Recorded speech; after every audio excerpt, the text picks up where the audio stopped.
অপসংস্কৃতি যখন দেশে বিরাজ করে তখন সুস্থ সংস্কৃতি দূরে চলে যায় অভিমান করে। আমাদের ছেলেমেয়েরা চিন্তা করছে যে শিল্পী মারা গেছে তার বিখ্যাত গানগুলো কভার সং করছে, মডার্ন মিউজিক এখানে ইউজ করা হচ্ছে। এটা হলো সংস্কৃতি ধ্বংস করার একটা পায়তারা। গান হলো সংঘবদ্ধভাবে সবার টুকরো টুকরো অবদানে একটা সুস্থ গান হয়। তাহলে এক মেধা দিয়ে এতগুলো কাজ কিভাবে সম্ভব? সবার অংশগ্রহণ ছাড়া ভালো কিছু সৃষ্টি হবে না। আপনি নিশ্চয়ই খেয়াল করে দেখেছেন যে বেশ পুরনো কিছু গানের আসল কথাটা এখন বিলুপ্ত, যে মানুষের সৃষ্ট কথাগুলো এখন সব থেকে বেশি প্রচলিত।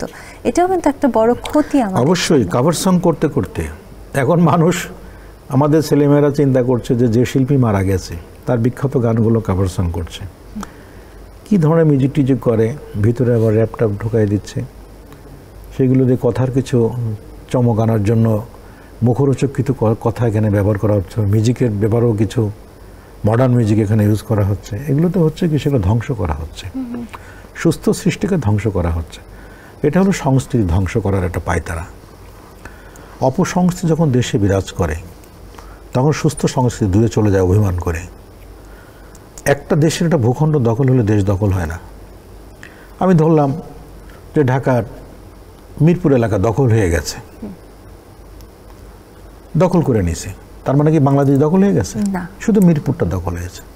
কিন্তু সংস্কৃতি ধ্বংস হয়, যদি সাংস্কৃতিক মেরুদণ্ড নড়বড়ে হয়ে যায় সারা দেশের অস্তিত্ব টান পড়ে যায়।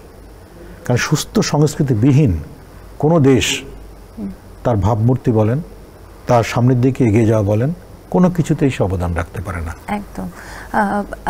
এইগুলোর পাশাপাশি এখন যদি ভাই আবার একটু পেছনের দিকে যায়, একটা সময় ছিল যে সময় আপনারা কাজ যখন করতেন দেখা যাচ্ছে ঈদের সময় অডিও মিউজিক আসবে, একটা অন্যরকম জাঁকজমকপূর্ণ পরিবেশ, যে চাঁদ রাতে কি গানটা রিলিজ পাচ্ছে, ঈদের দিন কোন নতুন গানটা, সিডি কেনা, ক্যাসেট কেনা, সেটা বাজানো। এখন কিন্তু সেটা নেই, একদমই নেই। বরঞ্চ আসছে গান ইউটিউব ভিত্তিক, যেটা আমার বাসায় এফোর্ট ছাড়া কেবলমাত্র শোনা যাচ্ছে। এই ব্যাপারে আসলে কি এটা এখন মজাদার?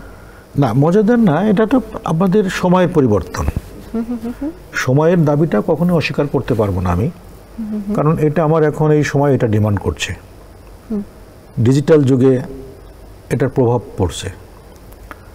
তখন আমরা যখন ক্যাসেট করতাম একটা ঈদকে কেন্দ্র করে, কোরবানি ঈদ, রোজার ঈদ, পয়লা বৈশাখ, বিভিন্নভাবে আমরা চেষ্টা করতাম যে অমুক টার্গেট করে গানটা করতে হবে।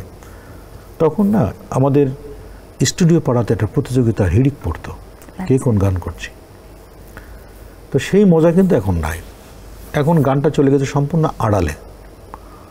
তখন ঈদের আগে মনে করেন যে ক্যাসেটের বক্স, ক্যাসেটের কার্টুন, পাটটলিতে হই হুল্লো চলতো, সবার মাথায় ক্যাসেটের বক্স, সবার দোকানে দোকানে ক্যাসেটের ক্যাসেট। তো যুগের পরিবর্তন হওয়াতে এটাকে আমি অস্বীকার করছি না, অবশ্যই আমি এটাকে স্বাগত জানাই এবং ভালোভাবেই এটা নেওয়া উচিত। গান প্রচুর হচ্ছে এখন, প্রতি মাসেই প্রত্যেকটা মানুষ 3-4টে গান করছে, তাহলে গানের সংখ্যা বাড়ছে। শোনার ব্যাপারটাও কিন্তু বৃদ্ধি পেয়েছে। মানুষ সবসময় চলতে পথে কানে গান শুনছে, রাস্তায় ব্যায়াম করতে গিয়ে, পার্কে ব্যায়াম করতে গিয়ে গান শুনছে, বাচ্চারা পড়তে গিয়ে গান শুনছে, আমি গাড়িতে গান শুনছি, বাড়িতে গান শুনছি, রান্না করতে মানুষ গান শুনছে। শোনার ব্যাপারটা কিন্তু অধিক পরিমাণে বাড়ছে, কিন্তু ভালো সৃষ্টির ব্যাপারে আমরা পিছিয়ে গেছি। কারণ গান কখনো একা সৃষ্টি হয় না। গান হলো সংঘবদ্ধভাবে সবার টুকরো টুকরো অবদানে একটা সুস্থ গান হয়, সুন্দর গান হয়। এখন একজন লিখছেন, একজন সুর করছেন, একজন গাচ্ছেন, একজন মিউজিক করছেন, তাহলে এক মেধা দিয়ে এতগুলো কাজ কিভাবে সম্ভব?